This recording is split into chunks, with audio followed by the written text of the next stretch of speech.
আমরা যে সমস্যা ২ টা সমাধান করলাম, সেই সমস্যার আলোকে আমাদের ২ টা হচ্ছে হোমওয়ার্কটা। আসসালামু আলাইকুম। দেখেন ৫ নাম্বার যে সমস্যা আছে, এই সমস্যার আমরা সমাধান দেখব এখন। এখানে বলা হচ্ছে কি যে ৫ অঙ্কের ক্ষুদ্রতম সংখ্যা নির্ণয় করো যা ৩ দ্বারা বিভাজ্য। অর্থাৎ আমাদেরকে একটা ৫ অঙ্কের ক্ষুদ্রতম সংখ্যা নির্ণয় করতে হবে যেটা ৩ দিয়ে ভাগ করা যায়। তো এখানে আমাদের একটু বাংলা কথা বলতে হবে। তো আসেন আমরা দেখি কিভাবে সমাধান করা যায়। তো এখানে আমাদের কি বলছে যে ৫ অঙ্কের ক্ষুদ্রতম সংখ্যা। তো আমরা শুরুতেই ৫ অঙ্কের ক্ষুদ্রতম সংখ্যা লিখি। তো আমরা জানি যে ৫ অঙ্কের ক্ষুদ্রতম সংখ্যাটি হলো কি ৪ টে শূন্য তারপরে একটা ১। এটা হচ্ছে কি ৫ অঙ্কের ক্ষুদ্রতম সংখ্যা। কিন্তু এই সংখ্যাটা কি আমাদের ৩ দ্বারা বিভাজ্য? আসেন এখানে আমাদের পরীক্ষা করতে হবে যে ১০০০ সংখ্যাটি ৩ দ্বারা বিভাজ্য কিনা। ৩ দ্বারা বিভাজ্যতার নিয়ম অনুযায়ী সংখ্যাটির অঙ্কগুলোর যোগফল ৩ দ্বারা বিভাজ্য হতে হবে। এটা আমাদের ৩ দ্বারা বিভাজ্য হওয়ার নিয়ম, তাই না?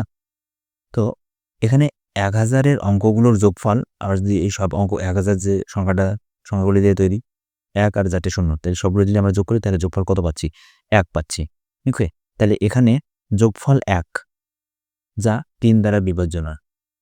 তাহলে ১ এর পরবর্তী ৩ দ্বারা বিভাজ্য সংখ্যাটি হলো ৩। এখানে যোগ করি ১ হইছে। ১ তো ৩ দ্বারা বিভাজ্য নয়। তাহলে ১ এর পরে পরবর্তী ৩ দ্বারা বিভাজ্য সংখ্যা কত? ৩। তাহলে এখানে আমাদের আছে ১। আমাদের ৩ দ্বারা বিভাজ্য হইতে গেলে সংখ্যা লাগবে কত? ৩। তাহলে ৩ যদি আমরা আর নিয়ে আসতে যাই তাহলে আমাদের কি করতে হবে? তো সুতরাং যোগফল ৩ বানাতে হলে আমাদের আরও ৩ - ১ = ২ যোগ করতে হবে। অর্থাৎ ৩ থেকে যদি আমরা ১ বাদ দিই তাহলে কত থাকতেছে? ২। এই সংখ্যাটার সাথে আমাদের আরও ২ যোগ করতে হবে। তাহলে অতএব ৩ দ্বারা বিভাজ্য ৫ অঙ্কের ক্ষুদ্রতম সংখ্যাটি হবে কত? ১০০০ যোগ ২। তাহলে আসছে যে ১০০২। এটা হচ্ছে উত্তর। ঠিক আছে? অঙ্ক খুব ছোট কিন্তু আসলে একটু বাংলা কথাবার্তা দিয়ে আমাদেরকে বোঝাতে হবে যে উত্তরটা এরকম হবে বা ঘটনাটা এরকম। ঠিক আছে? তো পরীক্ষায় এভাবে উত্তরগুলা লেখার চেষ্টা করবেন। ওকে? আপনারা যদি এর থেকে ভালো বানাতে পারেন তাহলে নিজের মতো করে লিখবেন। ওকে? তো এ হচ্ছে ৫ নাম্বার যে সমস্যা, এই ৫ নাম্বার সমস্যার সমাধান। ওকে? এবার আসেন আমরা ওই একই নিয়মে এবার ৬ নম্বর যে অঙ্কটা আছে এটা সমাধান করব। ৬ নম্বর অঙ্কে আমাদের কি দেওয়া আছে? ৬ নম্বর অঙ্কে দেওয়া আছে যে ৭ অঙ্কের বৃহত্তম সংখ্যা নির্ণয় করো যা ৬ দ্বারা বিভাজ্য। ঠিক আছে? ওই আগের অঙ্কের মতোই অঙ্ক ছোট কিন্তু সমাধান একটু বাংলা কথায় লিখতে হবে। তো আসেন ৬ অঙ্কের বিভাজ্য প্রথমত ৭ অঙ্কের বৃহত্তম সংখ্যা কোনটা? আমরা জানি ৭ অঙ্কের বৃহত্তম সংখ্যা হলো ৭ টা ৯, তাই না? এটা হচ্ছে ৭ অঙ্কের বৃহত্তম সংখ্যা। এবার আসেন এটা ৬ দ্বারা বিভাজ্য কিনা আমরা টেস্ট করি। তো যেকোনো সংখ্যা ৬ দ্বারা বিভাজ্য হতে হলে তাকে একই সাথে ২ এবং ৩ দ্বারা বিভাজ্য হতে হয়। আমরা তো এই নিয়মটা জানি, তাই না? যে যদি কোনো সংখ্যা ২ দ্বারা এবং ৩ দ্বারা বিভাজ্য হয় তাহলে সেই সংখ্যাটা ৬ দ্বারা বিভাজ্য হবে। তো প্রথমে আমরা এই সংখ্যাটাকে ৩ দ্বারা বিভাজ্য কিনা এটা যাচাই করি। তাহলে ৩ দ্বারা বিভাজ্য তো যাচাই। তাহলে উম তো এর অঙ্কগুলোর যোগফল হচ্ছে এই সংখ্যাটার হচ্ছে অঙ্কগুলোর যোগফল হচ্ছে আমাদের ৬৩। যেহেতু ৬৩ সংখ্যাটি ৩ দ্বারা বিভাজ্য, এটা ৩ দ্বারা বিভাজ্য। হ্যাঁ? তাই ওদের সংখ্যাটিও ৩ দ্বারা বিভাজ্য। তার মানে এই পুরো সংখ্যাটা ৩ দ্বারা বিভাজ্য।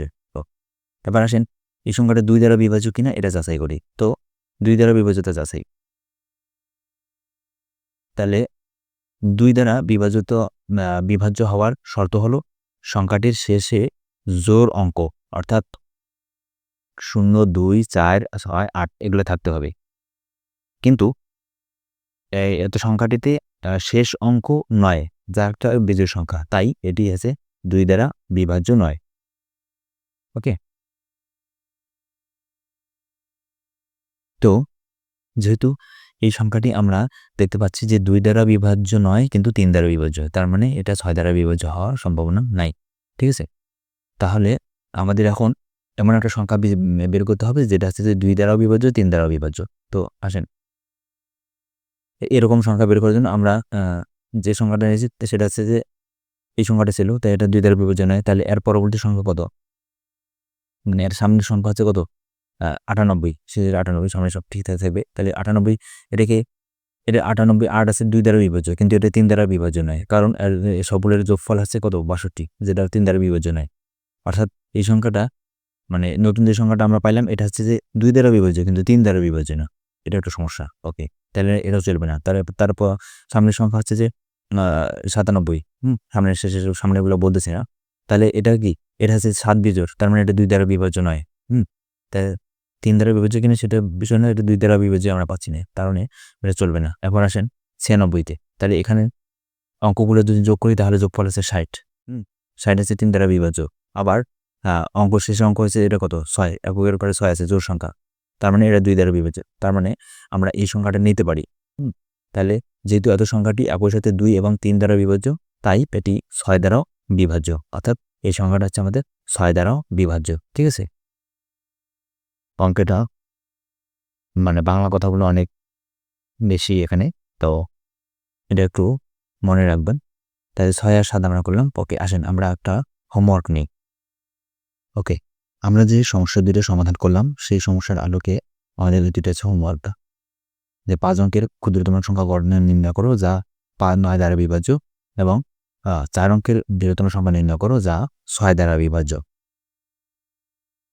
এই দুটো হোমওয়ার্ক ছাড়াও আমরা পূর্বের যে সমস্যাগুলি সমাধান করলাম সেগুলো আমি একটু হোমওয়ার্ক যাচাই করে নিয়ে নিচেকে দেখেন। আমরা এখন পর্যন্ত যে অঙ্কগুলো করছি সবগুলো এই হোমওয়ার্ক দেওয়া আছে। মৌলিক সংখ্যা নির্ণয় করে 170 থেকে 150 থেকে 170-এর মধ্যে। তারপর যদি সহমৌলিক দ্বারা যাচাই 48 এবং 65 পরস্পর সহমৌলিক কিনা, তোমার উত্তরের সূত্রকে যুক্তি দাও। তারপর হচ্ছে বিভাজ্যতা পরীক্ষা, 7536 সংখ্যাটি কি একই সাথে 3, 4 বা 6 দ্বারা বিভাজ্য কিনা, এই যে প্রতিটি আমাদের বিভাজ্যতার নিয়ম বা সূত্র ব্যবহার করে ব্যাখ্যা করতে হবে। তারপরে যে শূন্যস্থান পূরণ করো, এদের সংখ্যাটি খালি বারে কোন ক্ষুদ্রতম সংখ্যা বসার সংখ্যাটি 9 দ্বারা নিঃশেষে বিভাজ্য। ওকে, তারপর হচ্ছে যে বৃহত্তম ও ক্ষুদ্রতম সংখ্যা গঠন, 5 অঙ্কের বৃহত্তম সংখ্যা নির্ণয় করো যা 3 দ্বারা বিভাজ্য, অথবা 4 অঙ্কের ক্ষুদ্রতম সংখ্যা নির্ণয় করো যা 9 দ্বারা বিভাজ্য। ওকে, তারপর যে সহমৌলিক জোড়া যাচাই, এদের সহমৌলিক কিনা, 36 এবং 84 সহমৌলিক কিনা। ঠিক আছে, এই সংখ্যাগুলো এই হোমওয়ার্কগুলো আপনাদের থাকলেও আপনারা নিজ দায়িত্বে শেষ করে আমাদের ফেসবুক গ্রুপে জমা দিবেন। ফেসবুকের গ্রুপের লিঙ্ক ডিসক্রিপশন বক্সে আছে। ওকে।